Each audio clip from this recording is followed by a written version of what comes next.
The sun has been shining for more than 4 billion years. Every second it releases an enormous amount of heat and light, and yet it barely changes. But there is one strange thing. On Earth, for a fire to burn, whether it's a campfire, a candle, or a gas stove, oxygen is required. In space, there's almost none. So why does the sun burn at all? Even more astonishing is that every second, inside the sun, hundreds of millions of tons of hydrogen are consumed. It would seem that with such consumption, it should have burned out long ago. Yet it has enough fuel to last for approximately another 5 billion years. So what is actually happening inside the sun, and where does all this energy come from? In this video, we will explore what truly makes the sun shine, and what will eventually happen when its fuel begins to run out. When we look at the yellow disk in the sky, our minds immediately paint a familiar picture. We remember how birch logs crackle in a grill, how a match flares up against a box, or how a blue circle of gas burns above a kitchen stove. On Earth, everything works according to one rule. You take dry wood, bring a flame to it, and the wood draws oxygen from the air and begins to burn. If you cover a burning candle with an ordinary glass jar, the flame will quickly consume all the oxygen inside, suffocate, and go out within about 10 seconds. Fire on our planet cannot live without air, but in space there is no air. There is no wind, no clouds, and no oxygen. Only empty, cold, and dark vacuum surrounds everything. If you try to light an ordinary match in orbit, nothing will happen. It will not even smoke. Yet the sun has managed perfectly well without air for 4.5 billion years. The secret is that in space there is no such thing as fire in the way we understand it on Earth. The sun is not a campfire, and it is not a giant gas burner. For a long time, even scientists did not understand this difference. 150 years ago, physicists took out their calculators and solved a simple problem. They imagined that the sun consisted entirely of high-grade coal surrounded by pure oxygen. The numbers revealed a terrifying conclusion. Such a giant ball of coal would burn completely to ash in just 5,000 years. If the sun truly burned like a furnace, it would have gone out completely back in the days when ancient people were building the first Egyptian pyramids. In reality, a completely different process is at work inside this star. The sun is a massive ball of gas, primarily hydrogen. This ball is so enormous and heavy that it could easily contain 1 million planets like our Earth inside it. Because of its incredible size, the outer layers of gas press down on the center with tremendous force. You can compare this to a heavy press at an automobile factory, one that easily crushes a steel truck body into a thin metal pancake. At the very center of this ball, pressure and temperature rise to extreme values. Small gas particles called protons strongly resist coming together. They are like two identical magnets. If you take two round magnets and forcefully press them together with the same poles facing each other, they will fiercely slip away and repel each other. It is impossible to join them with your hands. But the weight of the sun works millions of times more powerfully than any human hands. It compresses these stubborn particles with such monstrous force that it literally forces them into each other. The particles break through their resistance and fuse together permanently. At the moment of such a forceful impact and fusion, an entirely new substance is born, helium. And the excess energy from that impact instantly bursts outward. This process is called nuclear fusion. Every second, in the center of the sun, trillions of such particles collide. There, energy is continuously released on a scale that cannot be reproduced on Earth, even by all the power plants of humanity operating at full capacity for centuries. The sun does not burn. It explodes itself from within every single second. But if such a devastating explosion is constantly thundering inside the star, where does the pure white light come from? And where does the matter itself disappear without a trace? We have established that in the center of the sun, under immense pressure, small gas particles are crushed and permanently fused together. But here lies the main physical strangeness, one that is difficult for an ordinary person to imagine. To understand it, let's conduct a simple experiment on kitchen scales. Imagine you take 4 identical cubes of butter. Each cube weighs exactly 100 grams. You place them together on an electronic scale, and the device clearly shows 400 grams. Then you take these cubes, throw them into a warm bowl, and mash them with your hands into one solid, dense ball. You have not cut anything away. Not a single gram has fallen onto the table. You place this ball back on the scale and wait for the familiar number. But on the screen, a different number appears, 397 grams. 3 grams of butter have simply disappeared right before your eyes. The bowl is clean, your hands are dry, and the lump lies before you intact. But the scale stubbornly shows a missing weight. In ordinary life, in a kitchen, such a trick is impossible. Any cook will tell you that from 4 cubes, you will always get exactly the same weight of butter. But in the center of the sun, this strange process happens every fraction of a second. During the chain of nuclear fusion reactions, 4 hydrogen nuclei combine into 1 helium nucleus. The new combined element always weighs slightly less than the 4 separate components did before the collision. About 0.7% of the initial weight simply evaporates into nothingness. Where do these lost fragments disappear to? They do not fall to the bottom, and they do not turn into invisible ash. The famous scientist Albert Einstein proved a simple rule: matter and energy are the same thing. Matter can directly transform into pure radiation, and radiation can condense back into matter. When particles fuse together, the missing fragment of mass instantly explodes from within and transforms into pure light and heat. This action is similar to striking a steel hammer against an anvil. Metal strikes metal, and bright hot sparks fly in all directions with a crack. But in the core of the star, instead of sparks, powerful light particles called photons are born.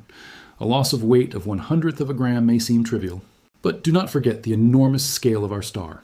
Every second, the sun processes 600 million tons of hydrogen inside its core. That is roughly the same weight as 120 million adult African elephants gathered together in one massive pile. From this monstrous volume of raw material, 596 million tons of helium are produced, while the remaining 4 million tons of matter vanish without a trace every single second. 4 million tons of dense matter is the weight of an entire fleet of 100 massive, fully loaded ocean tankers, and this colossal weight dissolves without residue every second into space, transforming into sunlight. This is the light that travels through the cosmos, falls onto the asphalt in your city, heats the roofs of houses, makes grass grow on lawns, and warms your skin on a hot afternoon. The sun is literally losing weight, burning its own body, and distributing it to us in the form of heat.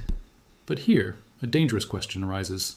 If every second millions of tons of matter are exploding without stopping inside the star, why has this hellish cauldron not shattered into countless pieces across the cosmos? Why does the sun maintain its round shape and not destroy itself? Imagine the most powerful man-made explosion in human history. A fire front capable of incinerating everything within a radius of dozens of kilometers. But in the core of the sun, every second, energy is released trillions of times greater. By the laws of ordinary logic, such a monstrous amount of energy should have torn the entire structure apart in a fraction of a second. Yet the sun does not collapse. It hangs in the sky as an even golden sphere for billions of years. Inside the star, every fraction of a second, a fierce battle rages between two giant forces. The first force is gravity, or ordinary weight. The sun weighs so much that all its outer layers of gas press downward with tremendous force, trying to crush its own center into a tiny point. The second force is the furious pressure from thermonuclear explosions. Billions of newborn photons in superheated gas violently blast outward from the center, attempting to tear the shell apart and eject matter into space. To understand how these two forces maintain order, let's step into an ordinary kitchen. Place a large cast iron pot on a gas stove, fill it with water, and turn the heat to the highest setting. Cover the pot with a very heavy metal lid that weighs about 5 kilograms. The water boils, turns into hot steam, and begins to forcefully push the lid upward. But the lid is too heavy. Its weight presses down and prevents the steam from escaping. In the pot, a perfect balance is achieved. The steam pushes upward with exactly the same force with which the cast iron lid presses downward. The pot does not explode, and the lid does not fly up to the ceiling. On the sun, the system works even more intelligently thanks to a built-in natural thermostat. Imagine that, inside the pot, the fire suddenly becomes stronger. The amount of steam increases. The steam shifts the heavy lid up by a couple of millimeters and finds a gap. Excess heat immediately escapes. The water cools slightly, the pressure drops, and the lid settles back into place. In the depths of the sun, exactly the same thing happens. If the core suddenly begins to work too actively and explode more hydrogen, the internal heat sharply increases. This heat instantly pushes the outer layers of gas outward, and the star swells slightly. As soon as the core increases in size, the pressure inside drops. The gas particles move apart from each other, and they begin to collide less frequently. The explosions immediately calm down, and the temperature drops back to normal. If, on the other hand, the core begins to cool down, the internal pressure weakens, then the upper layers of gas, under their own weight, instantly fall downward and compress the center, like giant steel vices. From such an impact, the temperature in the core shoots up again, the particles are compressed tightly together, and the thermonuclear reaction ignites with renewed strength. This natural break has operated without a single failure for 4.5 billion years. The sun constantly compresses itself, expands, and maintains itself within strict boundaries. But even when light is born inside this boiling cauldron, it cannot escape immediately. It must overcome a journey that lasts longer than all of human history. But how exactly does light break through this wall? Every schoolchild knows a simple rule. Light is the fastest courier in our entire world. In 1 second, a beam travels 300,000 kilometers. In that same brief moment, it would have circled the entire globe 7 times around the equator. When the beam finally breaks free from the surface of the sun into open space, it races in a straight line through the empty vacuum and reaches our planet in just 8 minutes and 20 seconds. If the sun were to disappear from the sky right now, it would only become dark on Earth after those 8 minutes. But inside the sun itself, this frantic rule of speed completely breaks down. The distance from the very center of the star to its visible outer boundary is 700,000 kilometers. If you stacked 9-story buildings on top of each other, you would get a chain of 23 million structures. In empty space, a beam of light would cover this distance in just 2.3 seconds. But inside the sun, a particle of light takes more than 100,000 years to make this journey. To understand this strange delay, let's conduct a vivid real-life experiment. Imagine an empty corridor in a school building, 100 meters long. If the corridor is completely empty, a healthy person can run straight through it in exactly 15 seconds. Now imagine that 10,000 people have entered this same corridor and are standing shoulder to shoulder, pressed so tightly against each other that not even a sheet of paper can fit between them. You need to cross through this crowd from one door to the other. You take a step forward and immediately crash headlong into someone's shoulder. You bounce to the right, bump into someone's back, and get shoved backward. You spin in place, fall down, stand up again, and take a step to the left. Instead of moving in a straight line, you start darting in all directions in short zigzags. After 1 hour of such torment, you will have moved forward only a couple of centimeters. In the depths of the sun, exactly the same chaos occurs. The matter inside the core is compressed under such immense pressure that 1 liter of this hot, dense mixture weighs as much as 150 buckets filled with water. There is simply no free space. When a tiny particle of light, a photon, is born in the core, it tries to fly forward, but after a fraction of a millimeter, it collides at full speed with a gas particle. The gas instantly catches this light, absorbs it, and a microsecond later spits it back out, but in a completely random direction, up, down, or even back toward the center. The photon crashes into neighboring particles billions of times in a single second. It darts around this scorching dead end like a tiny ball inside a chaotic pinball machine. It takes 3 steps forward and 2 steps back.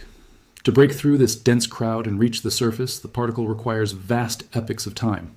When you step outside on a warm day and feel the sunlight on your face, you're being warmed by energy that was born in the nuclear furnace at a time when woolly mammoths and cave people walked across our planet.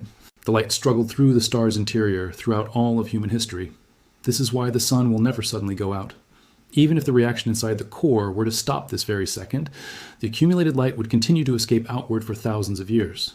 But the hydrogen reserves are still not infinite. What will happen to the star and to our Earth when the fuel burns out completely? The natural brake inside the sun has operated without failure for 4.5 billion years. But when the last portion of hydrogen in the very center burns out completely, the perfect balance of forces will be broken forever. Events will begin to unfold very quickly by cosmic standards. In the center of the star, there will be nothing left to explode. The internal pressure will drop to 0. Without hot steam pushing from within, the heavy lid of all the outer layers of gas will crash downward with a roar. Gravity will begin to forcefully crush the empty core, turning it into an ultra-dense lump of accumulated helium. This is like a heavy automobile press crushing an empty tin can at a scrapyard. From such monstrous compression, the temperature in the core will spike 10 times higher than before. A new process will begin. Under the unbearable heat, the helium itself will ignite. This new secondary explosion will be so fierce that it will create a violent wave of pressure. The internal heat will begin to push the outer layers of gas outward in all directions with tremendous force. The star will lose its neat round shape and begin to expand rapidly, transforming into a red giant. The sun will grow to more than 200 times its current size. If it now hangs in the sky like a small gold coin at arm's length, in the future it will fill the entire visible horizon from edge to edge. The swollen ball of superheated gas will first easily swallow the closest planet, Mercury, and then engulf Venus, dissolving their rocky bodies in its raging body. On our Earth, irreversible changes will begin. Because of the monstrous heat, the world's oceans will boil like water in a kettle and completely evaporate into space. All vegetation will burn, and rivers and lakes will turn into dry canyons with cracked clay. Our planet will become an absolutely bare, scorched, rocky desert beneath a giant crimson dome. But this furious phase will not last long. The helium in the compressed core will burn out in just 100 million years.